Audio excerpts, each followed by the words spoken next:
Dying Light has one of the most okay stories in video games I've ever seen. Our main guy, Kyle Crane, flies in on a private military airplane to the old Turkish city of Haran. And no, not to finally sort out his hair situation, but to steal some file from a local shady character. A file containing critically important but unfinished research on a vaccine for a virus that recently broke out in the city. The virus, by the way, turns your perfectly nice neighbors into neighbors that are considerably less nice. Pretty serious assignment when you think about it. Requires pretty serious operative. But the moment our highly trained agent touches down, he immediately catches a beating from some local thugs with pipes, then pulls out his gun and fires it without a suppressor for some reason, and predictably catches another one from the zombies, who are then neatly dispatched by a third group of people who for whatever reason have already decided they want to keep Crane alive. So enthusiastically that my boy Emir goes to feed the fish, saving my ass. And Jade, another girl from the rescue, when asked over the radio whether I'm one of them, replies with C.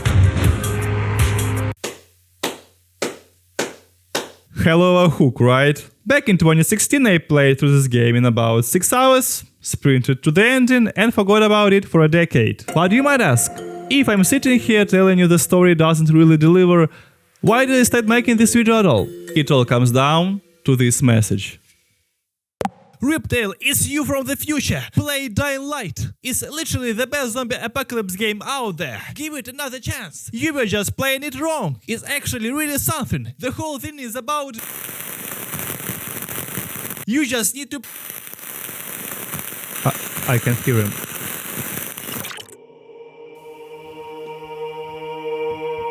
What did he mean?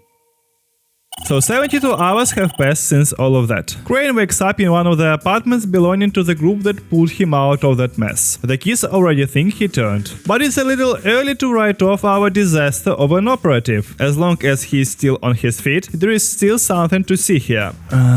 God. What did I sign up for? Doing a quick sweep of the apartment, you can piece together the situation pretty fast. The residents here are living primarily off canned ham and tea, about 5 of them sharing this space, and somehow, against all odds, there is local pop music playing on the radio. But the one thing that actually deserves your attention are these posters. Right now they look completely meaningless, random, but every single one of them is a Chekhov's gun. And no, I don't mean an actual gun. Anton Chekhov wasn't famous for his firearms. What I mean is a storytelling device, where an author plans details early on that seem completely irrelevant. Just screw around with these tanks and they're gonna blow up! But once you've seen the whole story, you look back at them entirely differently. Fire, you son of a... That's a Chekhov's gun. So this poster here is about Jade. We don't know it yet, but she's a kickboxing champion, goes by the nickname the Scorpion. You'd only find that out though if while wandering around the city you happened to stop near this particular girl who looks like she walked straight out of the Uncanny Valley. A devoted fan who came all the way to Haran specifically for Jade's performance at the local Olympic Games. She also mentions that she came here with her sister and that her sister got eaten, and she tells you all of this with a level of emotional intensity that makes me feel like I should quietly back away and mind my own business. The other 2 posters also have their own story, but I'll get to those when the time is right. Meanwhile, the local guard comes up and calls me number 31. As a kind woman with a kid around the corner explains, that's how many infected people are currently living in this building. All of them requiring a regular dose of antizin, a suppressant that keeps every single one of us from joining what I can only describe as an involuntary carnivore diet group. And since that resource is running pretty thin, 1 more month shoving up unannounced isn't exactly a cause for celebration. Amir died because of this guy? Quiet. Oh, fuck quiet. Now he's gonna get Amir's anticin. Who exactly are you talking about, pretty boy? Keep pushing and I'll bite your finger off and make you number 32. The next hour and a half or so is spent getting Crane acquainted with the main cast, a young kid named Rahim, Jade who turns out to be his sister, a children's cartoon about how to survive a zombie apocalypse which is somehow both adorable and deeply disturbing, and the basics of the three pillars the entire game is built on: combat, crafting, and parkour. The whole thing the game is really about. While getting to grips with that last one, Crane has his first episode. The virus progressing, the body starting to give in, the immediate need for antigen injection making itself very clear, which can only be obtained from a third character, Dr. Zir, who has apparently set up shop in some kind of truck on a children's playground outside. And this is the first moment the game actually lets you out.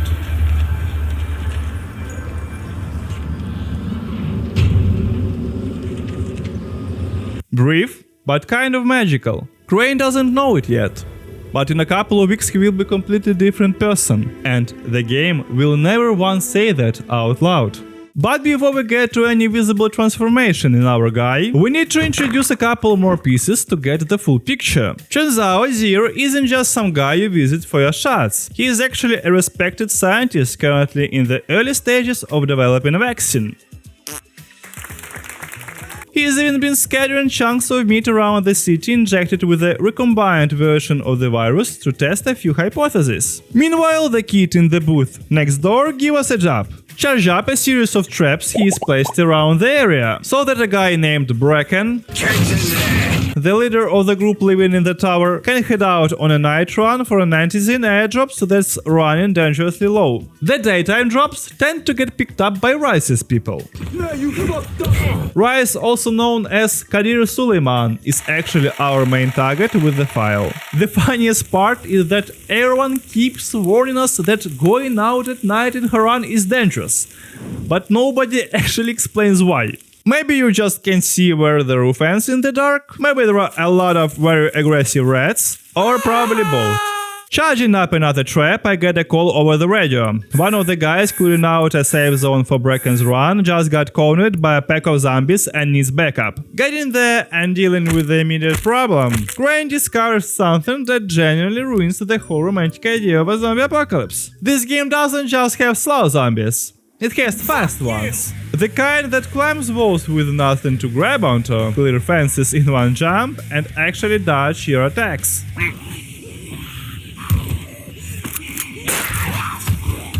Eventually I managed to calm this one athlete down for good and get the power back on in the process. Zombies, it turns out, have a real problem with the UV light. Won't come near it. Not wanting to lose momentum, I kept working through traps around the city, noticing the infected population steadily growing around me. The spikes and electrified puddles help thin them out somewhat. And on top of that, I'm getting a solid experience for it, which goes into one of 3 skill trees. This one I have genuinely no idea about, don't ask me. In my first playthrough, I didn't even get halfway through any of them. Curious what Crane will actually be capable of by the time we reach the end. Because right now I'm really struggling. Like, really. While charging one of the later traps, Crane accidentally cuts the power to the entire grid. To reboot it, I head over to the local distribution station, where I'm greeted by a man built like a concrete support pillar. I don't know where he found whatever he is holding, and I don't want to know what else he is capable of. The whole mission ends up taking an entire in-game day, but Crane makes it to the safe zone just in time, which means he can technically relax, maybe grill something on the fire if he feels like it, go to sleep like a normal person. Oh shit. What is that? Honestly, if I were him, I'd have passed out on the spot. But Dying Light isn't ready to show all its cards just yet. What we just saw is actually the most manageable creature this game will throw at us at night. The real berries come tomorrow.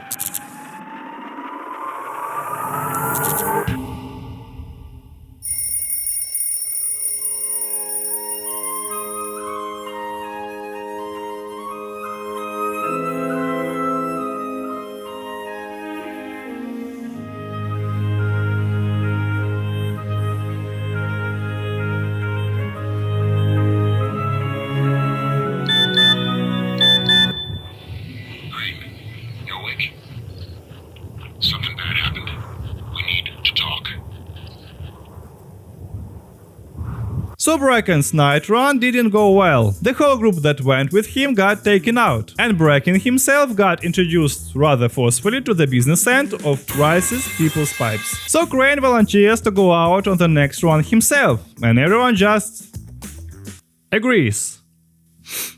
Yeah.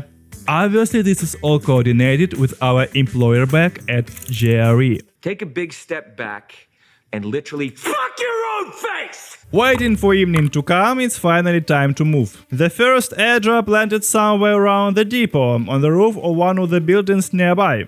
Got in there? It's empty. You okay, buddy? The second one picked up by Rice's people almost immediately, which leaves one last drop. Fell somewhere along the waterfront, about as deep into the city as you can get. And thank God it's still there. Okay, we bring this back to the tower and everything is fine. Everything is completely fine. Honestly, this is a great news. Destroy it. What? Why? It will force interaction with Rise. You can go under Brecken's auspices as an ambassador, if you will. But there are civilians depending on this stuff. Our plan is focused on the greater good. Remember that.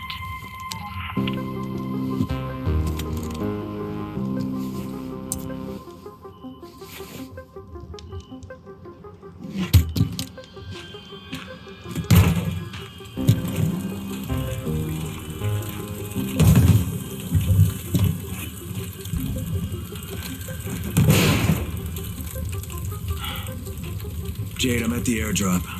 There's no Antis in here. Done? Fuck! All right.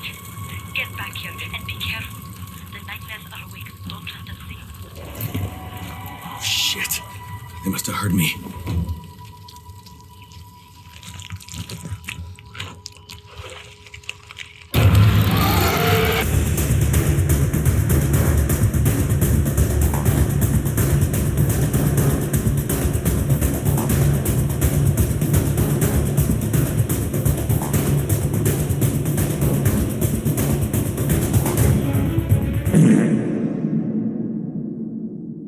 Good night. Good luck.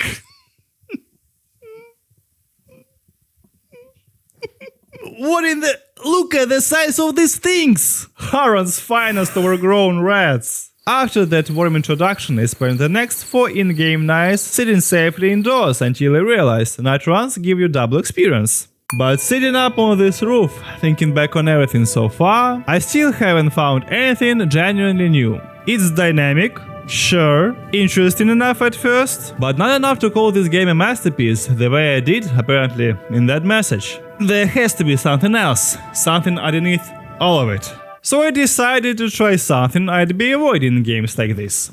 Side quests. Not because I don't like them, more because I was scared they'd be repetitive and forgettable. The kind you do for XP and nothing else. To test that theory, I picked up literally the first quest the game offers. Right after we find out Bracken got hurt and Crane volunteers to handle the airdrop run. Bracken's condition is pretty serious at this point. He urgently needs a medication called Lorotrax. Can't find it anywhere except through a local eccentric named Gazi, who used to pick it up by prescription from a pharmacy before the outbreak for his sick mother. And interestingly, kept picking it up even after she passed.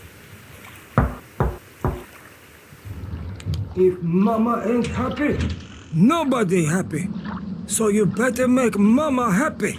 Gazi doesn't exactly rush to cooperate. He agrees to let me in only if I bring him a film he'd ordered from the local video rental place a while back and some chocolate for his mother. I was advised not to bring the fact that his mother is dead, so I didn't argue. Film called Charlie I found on the right shelf, filed under the correct letter. The chocolate turned up at a grocery store about 2 blocks from the video place. At the moment I handed everything over, Gazi apparently forgot we had a deal and closed the door in my face.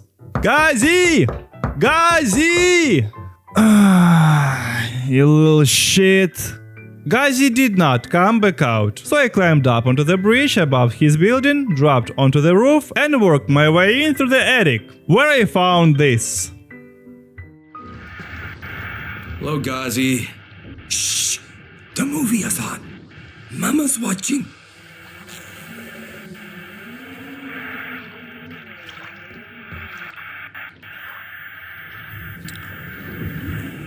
There is something about this small story that actually got to me. It's simple, but it is its own thing entirely. It shows Haran from a completely different angle. Not the story about operatives and corporations fighting over power and money, but the personal stories of people left trapped with the worst things the world has to offer. That same feeling, that strange mix of absurdity and isolation, follows me up onto the tower I climbed later that night on Rice's orders. I ended up going to him right after burning the antis in supplies. Trusting him was never really an option, but he agrees to help if we restore the communication across the district by activating the radio towers. And standing up there, one of the highest points in the slums, I catch something I wasn't ready for. A few kilometers away, across the concrete walls and the blown up bridges, the other part of Haran is lit up. Over there, people are having quiet evening.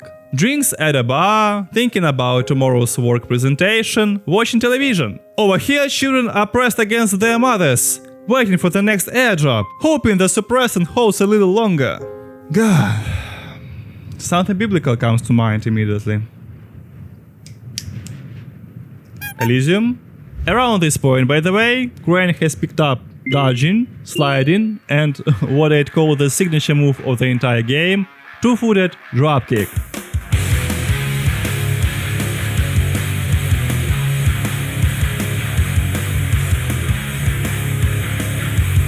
They really do say Crane dropkicks anything that speaks.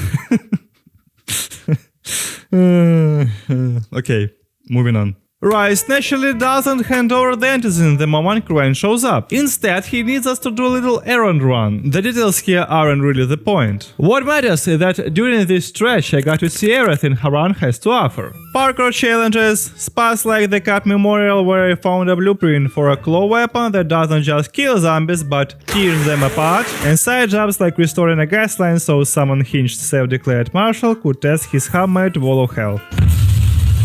I even helped a fairly well-known local film director shoot his latest project, in which the protagonist systematically destroys everything in sight using various bladed and not so bladed instruments.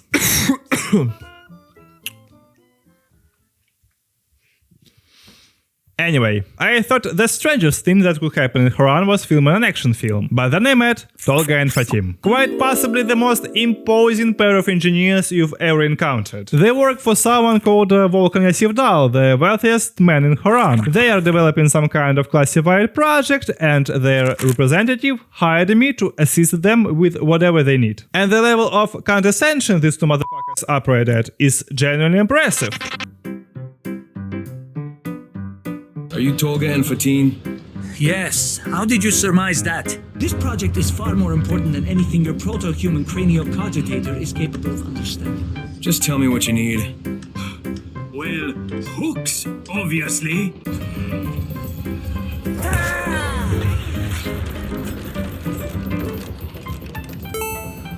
Attention! Attention! Since you cannot hear dog whistles, we are forced to communicate with you directly. You are ordered to come immediately. Do you understand what a battery is? Tolga, you're overwhelming him.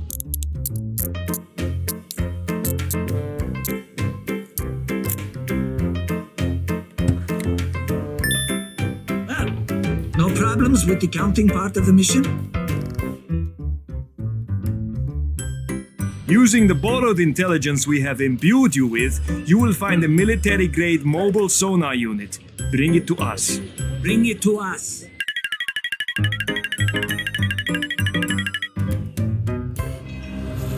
Tolga, it's Crane. I have your sonar unit. Sonar? Oh, we don't need that now. Who told you we needed it now? Where did you get this idea? I can't even be mad at them, honestly. It's like watching Dumb and Dumber, except they're not actually dumb, just dumb enough to think I'm dumb. Which I'm not. It's complicated. Something about this game was starting to click. I could feel it. That thing I was looking for since the beginning. Part of me wanted to stop right there and wrap this up, but then I kept playing. And I'm glad I did.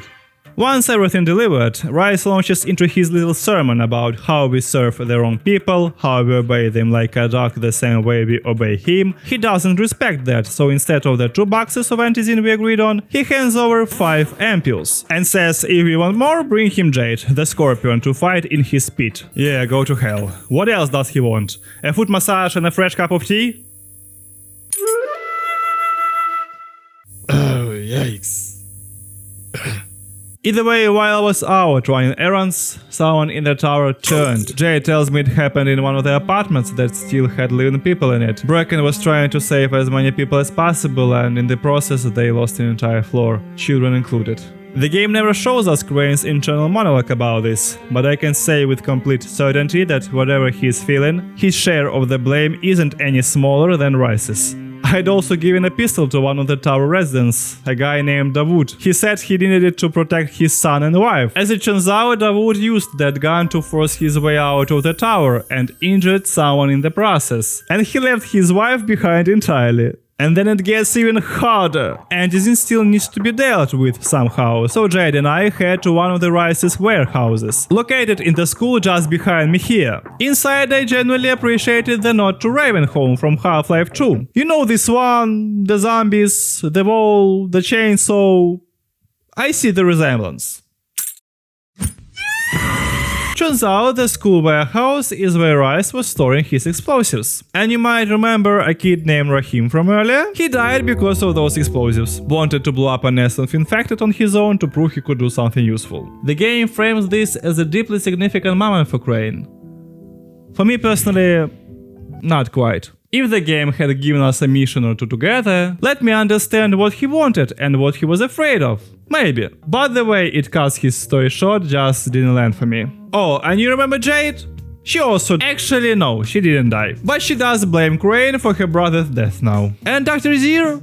His truck got blown up by Russ's people, and he was taken somewhere unknown. And Bracken? Bracken is fine. Don't worry about Bracken.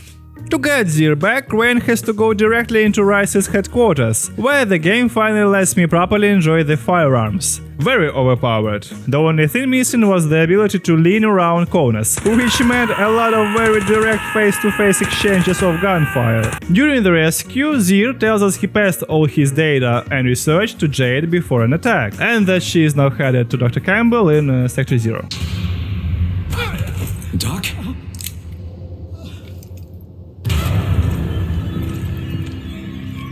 But Rice needed Campbell's data for his own purposes too, so he staged the whole thing to get the doctor to talk.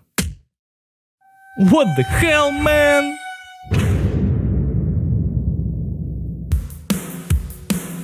And you want to know what was actually on that file? The one Jerry wanted so badly? Research data on the creation of the virus. What follows is an escape sequence that killed me approximately 15 times, then a brief introduction to the people who agreed to get me across to Sector 0, where, by the way, I ran into Dawood. I couldn't say anything to him though, I still needed the ride. A few more of Rice's guys later, and ladies and gentlemen, we're in the Old City! The place where I'll help a completely unhinged scientist collect meteor fragments and hook up parts, so he can build a gun of genuinely zero practical value to defeat reptilians who came from space. And the place where I finally understood why this game is something special. Although, doesn't it feel a little empty out here? Like, something's missing. When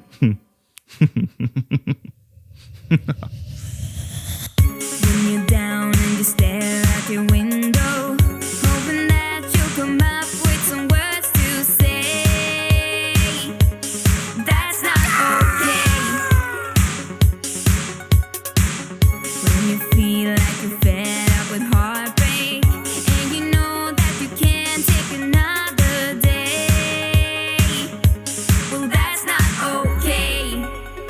1,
Thank you, my ninja.